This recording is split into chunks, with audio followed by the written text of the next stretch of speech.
बिस्मिल्लाहिर्रहमानिर्रहीम। जी स्टूडेंट्स, सब कैसे हैं? ठीक है। उम्मीद करता हूं कि मेरी जो पिछली वीडियो है वो अब आपने सुन ली होगी और वो आपको समझ भी आ गई होगी। बच्चों, हम जो टॉपिक पढ़ रहे थे, हम देख रहे थे कि गवर्नमेंट किस तरह मुदाखलत करती है। तो जो हमने सबसे पहले सीखा उसमें नंबर 1 मेथोडोलॉजी गवर्नमेंट की सीखी, वो हमने देखी प्राइस कंट्रोल की, कि गवर्नमेंट किस तरह प्राइस कंट्रोल के जरिए इक्विलिब्रियम प्राइस और डिमांड एंड सप्लाई फोर्सेस को इंपैक्ट करती है। Mechanism of the total market exchange. इसी तरह गवर्नमेंट के पास जो सेकंड मेथोडोलॉजी है, जिसके जरिए गवर्नमेंट डिमांड साइड को, सप्लाई साइड को और द मार्केट फोर्सेस को इंटरेक्ट करती है, उनकी जो परचेजिंग पावर है उसमें चेंज लाती है, या प्रोडक्शन की जो सप्लाई है उसमें चेंज लाती है, वो सेकंड मेथोडोलॉजी क्या है बेटो? टैक्सेस। टैक्स के जरिए भी गवर्नमेंट जब टैक्स इंप्लीमेंट करती है तो उसका मकसद भी ये होता है कि सम टाइम गवर्नमेंट को डिमांड साइड को कंट्रोल करना होता है, सम टाइम गवर्नमेंट को सप्लाई साइड को कंट्रोल करना होता है, सम टाइम दोनों डिमांड एंड सप्लाई साइड को कंट्रोल करना होता है। और इसके अलावा जो गवर्नमेंट का ये टैक्सेस का मकसद होता है, सम टाइम गवर्नमेंट को अपना रेवेन्यू भी जनरेट करना होता है, क्योंकि सोशल वेलफेयर के लिए हॉस्पिटल, रोड, डैम्स और दूसरी एक्टिविटीज के लिए भी गवर्नमेंट को बहुत सारा जो है वो रेवेन्यू रिक्वायर्ड होता है। तो गवर्नमेंट जो है वो प्रोड्यूसर और बायर के दरमियान में इंटरेक्शन करती है और इंप्लीमेंट करती है टैक्सेस। जब गवर्नमेंट ने डिमांड साइड को इंपैक्ट करना हो, डिमांड साइड को जो है वो इंटरवेन करना हो, तो टैक्स लगता है बायर पर। और बच्चों, जब सप्लाई साइड को, प्रोड्यूसर को गवर्नमेंट ने टारगेट करना हो तो टैक्स लगता है सेलर पर। और फिर अगर दोनों को एट ए टाइम जो है गवर्नमेंट ने टारगेट करना हो तो फिर टैक्स बेटो किस पर लगेगा? बायर साइड पर भी लगेगा और सेलर साइड पर भी लगेगा। तो बच्चों, अब हम देखते हैं कि जब गवर्नमेंट टैक्स इंपैक्ट करती है या बगैर टैक्स की क्या सूरत हाल थी और टैक्स लगने के बाद क्या कंडीशन बनती है। तो बच्चों, विदाउट टैक्स तो आपके पास वही इक्विलिब्रियम है जो हमने पहले भी बनाया। डिमांड कब बनाएंगे, सप्लाई कब बनाएंगे, जहां दोनों इंटरसेक्ट करेंगे वो इक्विलिब्रियम प्राइस होगी और इक्विलिब्रियम क्वांटिटी होगी। ये तो वो प्राइस है जो मार्केट में डिमांड एंड सप्लाई फोर्सेस में प्रिवेल कर रही है। Now government comes into the action and applies tax on buyer side और सेलर साइड, और both on buyer and seller. Let's see what happens. We shall discuss it in diagram and we'll see the impact of that particular implementation of taxes on buyer seller or both the side, that is buyers and seller। तो देखिए बच्चों, taxes की क्या लिखा? Government levy taxes to raise revenue for public projects. तो public projects का ही दूसरा नाम क्या बनेगा बेटो? Social welfare. अगर एक डैम बनेगा तो पब्लिक प्रोजेक्ट है ना, किसी एक फर्दे वाहिद के लिए तो पानी की सप्लाई नहीं आएगी, वो तो पूरे सोसाइटी के लिए है। और गवर्नमेंट की वो फैसिलिटी है, वो सहूलत है कि डैम जो है वो पूरी पाकिस्तान के लिए जो है वो यूजफुल है, और उसके लिए आपने पे भी नहीं किया। तो आपने अगर पे किया है तो किस फॉर्म में किया है? टैक्सेस के फॉर्म में पे किया है। तो बच्चों, टैक्स की जब हम डेफिनेशन के साथ आगे चलते हैं तो देखिए बच्चों, टैक्स का इंपैक्ट क्या निकलेगा? सबसे इंपॉर्टेंट ये ध्यान में रखिएगा। कहता है कि टैक्स क्या करेगा? ये डिस्करेज करेगा। याद रखें, जब भी गवर्नमेंट टैक्स लगाती है तो मार्केट एक्टिविटीज इनकरेज नहीं होती, चाहे वो डिमांड साइड पर लगे चाहे वो सप्लाई साइड पर लगे। मार्केट एक्टिविटी श्रिंक हो जाती है, मार्केट सुकड़ जाती है। तो टैक्स लगाना, चाहे वो सप्लाई साइड पर लगे इस सूरत में भी, चाहे वो डिमांड साइड पर लगे इस सूरत में भी, ये मार्केट एक्टिविटीज को श्रिंक कर देता है, कम कर देता है। तो बच्चों, हम इसके इस इंपैक्ट से नेक्स्ट देखते हैं। कहता है वही जो मैंने आपको स्लाइड में बताया कि टैक्स कौन बियर करेगा। तो मैं आपको पहले ही बता चुका हूं कि टैक्स जो है वो सम टाइम बायर को बियर करना पड़ता है, सम टाइम कंज्यूमर साइड से निकलकर प्रोड्यूसर को बियर करना पड़ता है, सम टाइम बायर और जो सप्लायर है दोनों को बियर करना पड़ सकता है। कितना पोर्शन किसको बियर करना पड़ेगा ये डिपेंड करता है नेचर ऑफ इलास्टिसिटी पर। इसीलिए मैंने आपको बताया था स्टार्ट में ही कि जो आज का टॉपिक है वो इलास्टिसिटी ऑफ डिमांड और इलास्टिसिटी ऑफ सप्लाई की प्रैक्टिकल एप्लीकेशन है। इलास्टिसिटी सब डिटरमिन करेगी, इलास्टिसिटी डिटरमिन करेगी। फिर बता रहा हूं कि कर्व कैसा है, मार्केट मोर इलास्टिक है या लेस इलास्टिक है। जो मार्केट मोर इलास्टिक होगी उस पर जो टैक्स का बर्डन है वो ज्यादा देख नजर आएगा। जो मार्केट लेस इलास्टिक होगी उस पर टैक्स का बर्डन किसी और तरह नजर आएगा। तो बच्चों हम देखते हैं कि इसका इंपैक्ट किस तरह जाता है। Look at this. फर्ज करें कि गवर्नमेंट जो है वो 50 रुपीज टैक्स लगा देती है किसी पर्टिकुलर आइटम पर, या 50 सेंट जो है या 50% जो है किसी प्रोडक्ट पर टैक्स लग जाता है। तो उसका नतीजा क्या निकलेगा? देखिए बच्चों, हम जो लगा किस पर, सबसे पहले ये देखेंगे गवर्नमेंट ने टैक्स किस पर लगाया बेटो? बायर्स पर। अगर आप पर टैक्स लग जाएगा तो आपकी परचेजिंग पावर बढ़ जाएगी या कम हो जाएगी? जी बेटे, कम हो जाएगी। जब आपकी परचेजिंग पावर कम होगी तो आप उस प्रोडक्ट को ज्यादा खरीद सकेंगे, कम खरीद सकेंगे? ऑफ कोर्स कम खरीद सकेंगे। तो जैसे ही कम खरीदेंगे आपका जो डिमांड कर्व है वो किस तरफ को शिफ्ट हो गया? Backward. Look at this red line, ये आपका इक्विलिब्रियम था।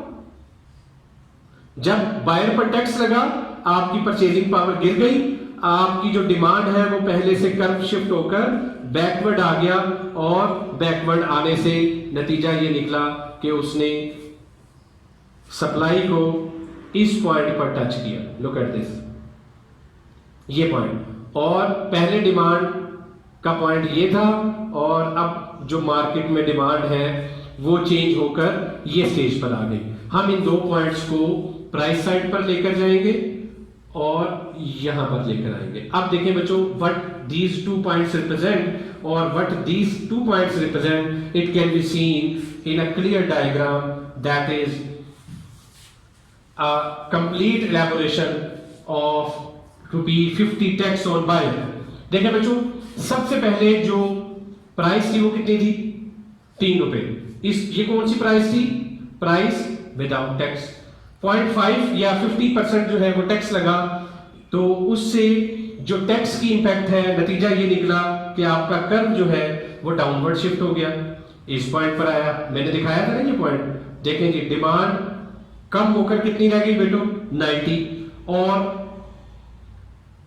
जो प्राइस है, ओरिजिनल जो प्राइस चार्ज की जा रही है वो हमें इस डिमांड से मिलेगी, और वो कितनी मिली? टोटल प्राइस बायर्स पे, जो बायर प्राइस पे करेगा वो 3 से अबव होगी। टैक्स लगने के बाद की है ना, बायर पर टैक्स लगा है, तो वो फर्ज करें पहुंच गई कितनी? 3.30। अब एक चीज और नोट करें कि टैक्स तो 0.50 का लगा था, यानी 3 से जो कीमत जानी चाहिए थी वो 3.5 पर जानी चाहिए थी। लेकिन अगर कीमत 3.5 हो जाती तो मार्केट में डिमांड इतनी गिर जाती कि प्रोड्यूसर के लिए वो प्रोडक्ट को सेल करना पॉसिबल ना होता, कोई ₹3.5 पर खरीदने पर तैयार ना होता। तो टैक्स का कुछ हिस्सा सप्लायर पर भी चला जाता है। टैक्स का कुछ पोर्शन सप्लाई साइड की तरफ आया। देखें, वो सप्लाई को यहां टच कर रहा है ना, इस पॉइंट पर, इसे मिलाएं। This is 2.80। सप्लायर को, जो प्रोड्यूसर को जो कीमत मिलेगी वो कितनी मिली? 2.80। बायर क्या पे कर रहा है? 3.30 एंड 2.80। जब आप माइनस करेंगे तो वो जो ये वाला हिस्सा किसको चला जाएगा? गवर्नमेंट को चला जाएगा। इसको हमने बोला टैक्स। तो देखें बेटो, इसका इंपैक्ट क्या निकला? पहले प्रोड्यूसर ₹3 कीमत ले रहा था और बायर भी कितनी पे कर रहा था? ₹3 पे कर रहा था। अब क्या हुआ? टैक्स का लगने के बाद बायर को चीज कितने की मिल रही है? ₹3.30 की। और तो उससे तो नुकसान हुआ, उसने मार्केट में चीज की डिमांड कम कर दी, उसकी परचेजिंग पावर कम हो गई। दूसरी तरफ सप्लायर साइड को क्या नुकसान हुआ? वो जो कीमत ₹3 ले रहा था, बायर पर टैक्स लगने की वजह से उसे भी अपनी प्रोडक्ट जो है उसकी कीमत जो है वो कम मिली, और उसने कहा कि टैक्स का कुछ हिस्सा वो खुद पे करेगा।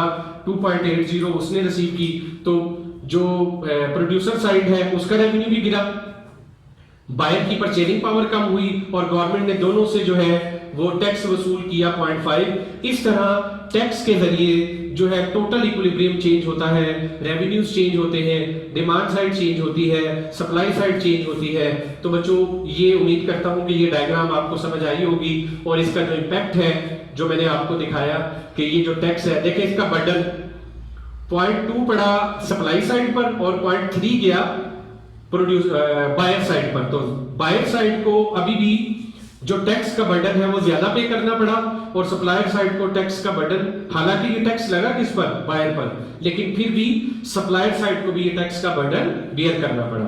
तो बच्चों नाउ मूव आगे, इसका जो इम्पैक्ट है वो मैंने लिखा, आपको पहले ही बताया कि इससे जो मार्केट एक्टिविटीज है वो श्रिंक हो जाती है। अब हम चलते हैं, अगर ये टैक्स लगता सेलर पर, अगर ये टैक्स लगता सेलर पर, तो पहले मैंने डिमांड बायर पर लगा था तो डिमांड चेंज की थी, अब जब ये सेलर पर लग रहा है तो मैं सप्लाई शिफ्ट करूंगा। तो देखिए बेटो, सेलर पर लगा टैक्स, उसकी जो प्रोडक्ट की कीमत है वो पहले से बढ़ गई, उसने अपनी सप्लाई कम कर दी, तो सप्लाई कम करने को उसने रेड लाइन से शो किया होगा। पहला इक्विलिब्रियम वही, लुक एट दिस, ये डिमांड ये सप्लाई, अब वो अपनी सप्लाई कम करेगा S डैश, तो S2, इसको S1 लिखा है उसने, और ये S2 है जो मेंशन हो रहा है। तो देखिए बेटो, ये आपकी डिमांड साइड, ये आपकी सप्लाई साइड, ये इक्विलिब्रियम प्राइस थी, इक्विलिब्रियम प्राइस वही 3, प्राइस विदाउट टैक्स, और मार्केट में क्वांटिटी कितनी सेल हो रही थी 100। जब सप्लाई साइड पर टैक्स लगा, कर्व पीछे शिफ्ट हो गया लेफ्टवर्ड। नतीजा ये निकला कि प्रोड्यूसर ने सप्लाई कम कर दी।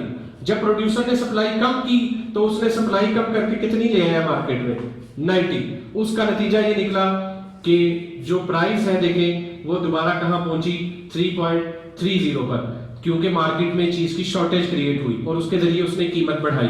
तो मार्केट में जो कीमत चली गई वो 3.30 गई, और इसी पॉइंट को नीचे लाए, उसी तरह ये पॉइंट आएगा बेटो। इस पॉइंट को जब आप मिलाएंगे तो आपको जो बायर सेलर की प्राइस है वो मिलेगी 2.80। तो बच्चों इस डायग्राम में और पिछली डायग्राम में चेंज कुछ नहीं है, उसमें डिमांड साइड को शिफ्ट किया था बैकवर्ड, इसमें सप्लाई साइड को शिफ्ट किया, नतीजा सेम निकल रहा है। नतीजा ये निकल रहा है कि पहले कीमत 3 रुपए थी, सेलर पर टैक्स लगा तो उसने सप्लाई कम कर दी, जिसकी वजह से कीमत बढ़कर 3.30 हो गई। प्राइस किसने पे करनी है, चाहे टैक्स बायर पर लगे चाहे टैक्स सेलर पर लगे, प्राइस पे तो बायर नहीं करनी है ना, तो कीमत कितनी हो गई 3.30। इस 3.30 में से जो सेलर को रिसीव हो रही है प्राइस वो कितनी हो रही है 2.80। तो 3.30 2.80 माइनस करेंगे तो गवर्नमेंट को टैक्स कितना लगेगा 0.50, जो हमने ऊपर मेंशन किया था। तो बच्चों ये था इंपैक्ट ऑफ टैक्स जो बायर पर लगा या सेलर पर लगा। अब हम देखते हैं अगर एक ही वक्त में दोनों पर टैक्स लग जाए, बायर पर भी और सेलर पर भी, तो फिर हम देखते हैं कि हमारा जो टैक्स का इंपैक्ट है वो क्या रहता है, और फिर हम अपने टॉपिक को वाइंड अप करते हैं। देखिए बच्चों, ये एक एग्जांपल हमने देखी थी और ये एक प्रैक्टिकल एग्जांपल है और आप बच्चों से कंसर्न है, तो मैं आप बच्चों के लिए ये मैंने डायग्राम भी बनाई पेरोल टैक्स, कि जब लेबर को, मजदूर को या आप एम्प्लॉय को बगैर टैक्स के तनख्वाह मिलती है और जब उसमें से टैक्स कटता है तो फिर क्या सूरत हाल होती है। अगर तो टैक्स ना कटता तो आपको जो वेजेस मिल रही थी वो विदाउट टैक्स W1 मिल रही थी, ठीक है। जब आप पर टैक्स लग गया, गवर्नमेंट ने जो है वो एम्प्लॉयज पर टैक्स लगाया कि जो भी उनकी सैलरी है उस पर 10% जो है वो फाइलर के लिए और 20% नॉन फाइलर के लिए टैक्स लगाए। तो बच्चों जब टैक्स लगा तो उसका नतीजा निकला कि आपकी जो नया सिनेरियो बना वो ये निकला कि फर्म को जो है वो हाई वेज W2 पे करना पड़ा, लेकिन उसने सारी की सारी जो है वो आपको पे नहीं की।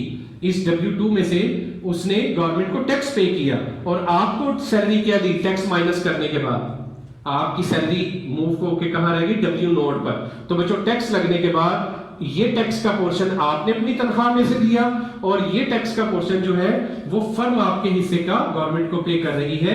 तो वेजिस पर भी इस तरह टैक्स लगते हैं और ये तो वो प्रैक्टिकल है जो आप लोग एज ए जॉब होल्डर देखते हैं, प्रैक्टिकली ऑब्जर्व करते हैं। तो ये उसकी एग्जांपल थी जो बहुत इंपॉर्टेंट थी टैक्स की, मैंने आप बच्चों को करवाई। अब हम देखते हैं बच्चों इस यहां से आगे मूव करके, अगर दोनों पर टैक्स लग जाए, प्रोड्यूसर और बायर दोनों पर टैक्स लग जाए, तो देखिए बच्चों प्रोड्यूसर और बायर पर जब टैक्स लगता है तो मैंने आपको बताया था इलास्टिसिटी का कॉन्सेप्ट। आप देखिए कि किसकी इलास्टिसिटी ज्यादा है और किसकी लेस इलास्टिसिटी है। देखिए बच्चों ये मोर फ्लैटर है when supply is more elastic, और ये लेस इलास्टिक है डिमांड, ठीक है, यहां लिखा भी होगा फॉल्स मोर समवेयर, यहां मैंने लिखा है और यहां लिख दे, नहीं तो ये मैंने लिख दिया लेस इलास्टिक। तो देखो बच्चों, सप्लाई कर मोर इलास्टिक है और डिमांड कर लेस इलास्टिक है, ये था इक्विलिब्रियम। प्राइस विदाउट टैक्स, जब टैक्स लगा तो नतीजा निकला, फर्ज करें ये पॉइंट आया टैक्स का लगने के बाद, ये प्राइस तक आ गई P2 और जो सेलर ने रिसीव की वो P0 है। तो देखें बच्चों, सेलर टैक्स का ये हिस्सा पे कर रहा है और जो बायर है वो टैक्स का कितना हिस्सा पे कर रहा है, ज्यादा हिस्सा पे कर रहा है। क्यों? क्योंकि जो इलास्टिसिटी ऑफ डिमांड है वो लेस इलास्टिक है।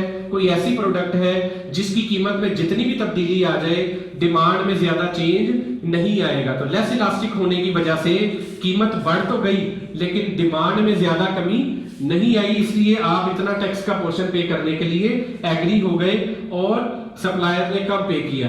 अब अगर ये उलट हो जाता, डिमांड मोर इलास्टिक हो जाती और सप्लाई लेस इलास्टिक हो जाती, तो बच्चों सप्लाई साइड पर ज्यादा टैक्स लग जाता और डिमांड साइड पर कम टैक्स लग जाता। तो वो अगर डायग्राम आप बनाकर प्रैक्टिस करना चाहें, आप डिमांड का कर्व ज्यादा फ्लैटर बनाइए, सप्लाई का लेस फ्लैटर बनाए और फिर उसको बनाकर चेक कीजिएगा, आप देखिएगा कि प्रोड्यूसर पर टैक्स का रेशो ज्यादा लगेगी और डिमांड साइड पर यानी बायर पर टैक्स की रेशो कम लगेगी। तो बच्चों ये वो टॉपिक था जो टैक्स का इंसिडेंस जो है ये मैंने एक अगली डायग्राम में आपको बना के दिखा दिया कि किस तरह। अब देखें, बायर टैक्स का इतना हिस्सा पे कर रहा है और प्रोड्यूसर टैक्स का ज्यादा हिस्सा पे कर रहा है। क्यों?